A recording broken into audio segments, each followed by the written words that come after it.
Insight. Welcome back. This is your host, Arjang Abraham Zendadel. Today we're discussing spiritual fitness. My guest is Dr. Nancy Maramer, licensed clinical psychologist specializing in mind, body, spirit psychology, international speaker, and award-winning author of the book Spiritual Fitness. What does being spiritually fit look like?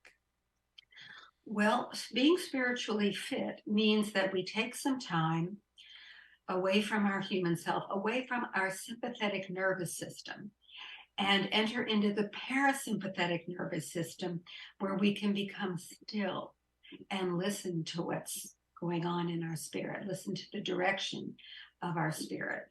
Could you define sympathetic and parasympathetic, please, for people who are listening? Sympathetic is what we do all day long. And even when we're not doing, we're thinking about what we should be doing, what we need to be doing, what we wanted to be doing. And so that's the sympathetic nervous system. Or what happened. Right. What we didn't do, right? Yeah. And so it's like a hamster on a treadmill. And it's where most of us are all the time, right? So in order to really get in touch with your spirit, you have to get into what's called parasympathetic, which is the part of you that slows you down, allows your body to heal. It takes 20 minutes in parasympathetic on any given day to heal the stress from that one day. Okay. And so getting into parasympathetic is where you get calm, you get still. Some people get there by painting, by reading, by knitting, others by meditating, others by doing breathing practices. But the parasympathetic nervous system is where we have access to this inner wisdom of our spirit that tells us what we need to be doing with our life. And even 5 minutes in parasympathetic a day can lower blood pressure. So it's good for the spirit and it's also good for the body. Yes. If you tune into this show, you might even go into your parasympathetic zone also, perhaps. Does sleep count as going into parasympathetic zone or no? Sleep is a different brainwave pattern. Sleep is delta brainwave. Okay. And meditation is alpha and theta, which allow you to have some conscious level of what's going on in your meditation, what's going on while you're in parasympathetic. And it allows you to receive a lot of guidance from your inner self. Beautiful. Thank you for sharing that. How does someone who's spiritually fit deal with life and its challenges differently than someone who might not be connecting spiritually or exercising their spirituality? Okay, so that has to do with the human self. A spiritually fit person understands that their human self is here to support and to be guided by our spiritual self. So it's sort of a flip in what most people have as their priority. Most people, they do everything they need to do physically. Oh, and by the way, I'll sit down for 10 minutes and breathe. As opposed to understanding that our physical person serves our spirit. It's here to serve our spirit, not to be sort of fit in to the physical life that we're living. And a lot of us, and it serves the spirit to work on the human self. It serves the spirit to, as we say, polish the stone so that we are healing anything in us that is preoccupying, that keeps us in that human self, whether it's physical pain or an abusive childhood, anything that preoccupies us in such a way that we're not able to get out of it and get into parasympathetic. So we have to pay attention to the human self. We have to heal it. We have to help it, but in the service of the spirit, not instead of the spirit, so to speak.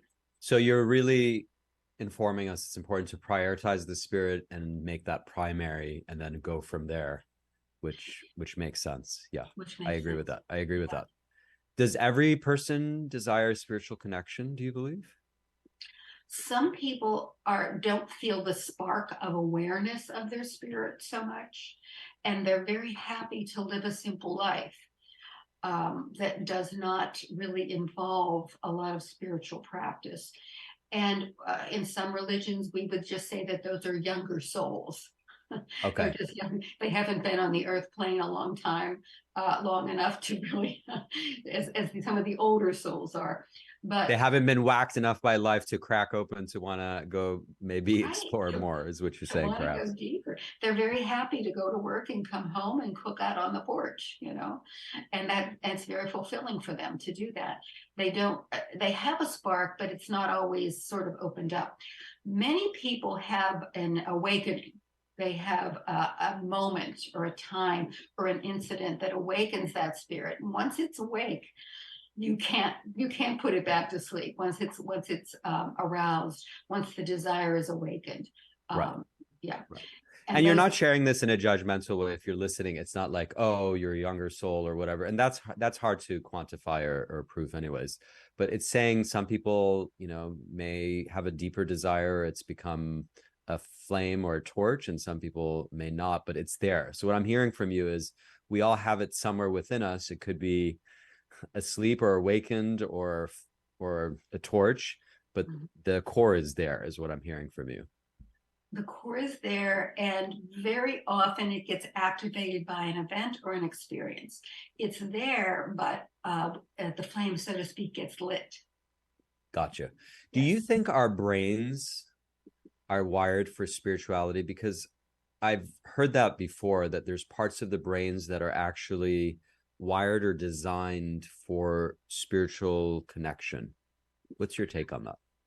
Well, if you look at it purely from a spiritual point of view, there was originally a thought that yes, we are wired for spirituality. And then, of course, the opposing research comes in and it says, well, no, we're not really. But right now, we're finding out that the brain is actually connected, not only the spirit, the brain is connected to everything. We can rewire our brains in ways that allow us to have greater access to the spiritual part of the brain and greater access to happiness. There are so many studies now that show that, for example, giving gratitude, which is a spiritual practice, giving gratitude actually changes the brain and allows the brain to be more open to happiness and to our spiritual being. Hmm. Okay, so that, and there are neuroplasticity exercises that show that if we set out during the day to find things in our universe to be grateful for and to be happy about, that our brain starts to think in ways that are much more, that are sort of elevated, higher level ways of thinking and looking at things, looking for the best in everything, looking for the good in our world, as opposed to being sort of stuck in the human chatter that likes to go on. When you share about inner plasticity, you mean the brain can be rewired, it can be reconditioned, the neurology can be shifted into different forms of firing. Am I understanding that correctly? Absolutely, Yeah. particularly when it comes to our health and our happiness.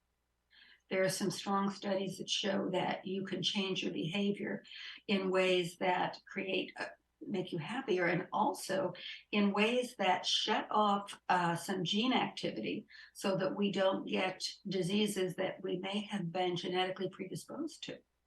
So are you saying spirituality can also support us to be healthier physically? Yes, absolutely. Mm. Is happiness, do you believe, a spiritual thing? So let's talk about this. Would you Mhm. say love is a spiritual thing? Happiness is a spiritual thing? I don't even know how I'm using the word thing, but it's spiritual because it's not a, when I feel love, it's a physical sensation, but there's also an energetic spiritual side to it, or happiness or peace.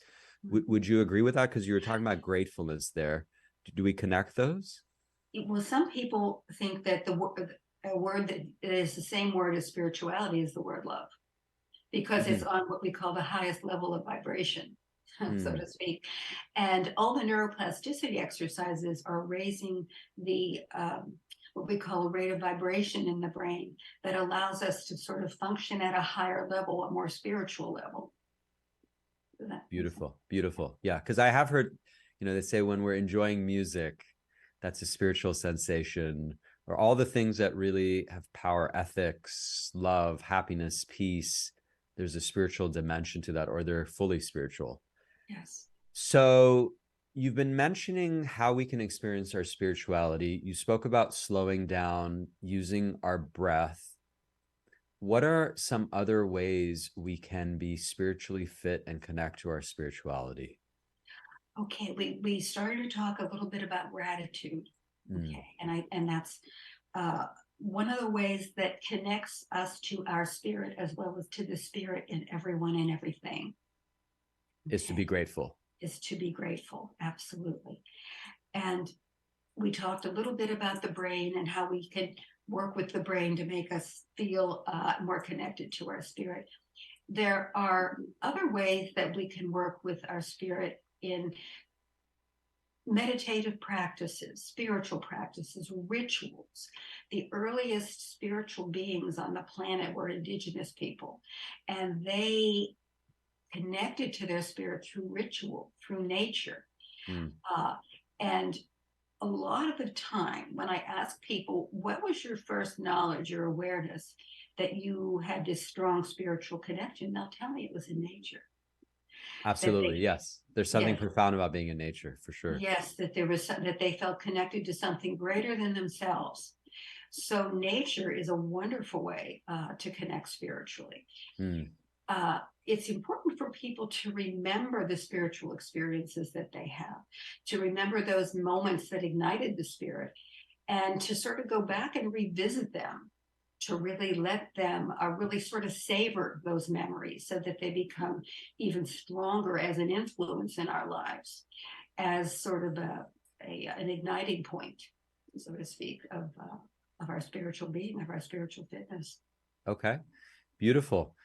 You've been mentioning about breathing, using our breathing to connect. Why don't we go to a break? And when we come back, I would love for you to take us through an exercise that people can experience right on the air so Okay. they can use their breath to connect to their spirit.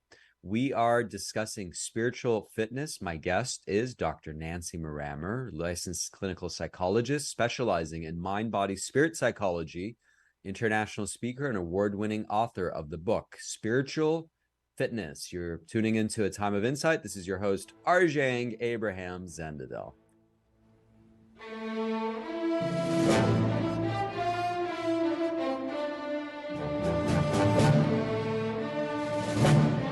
A time of insight.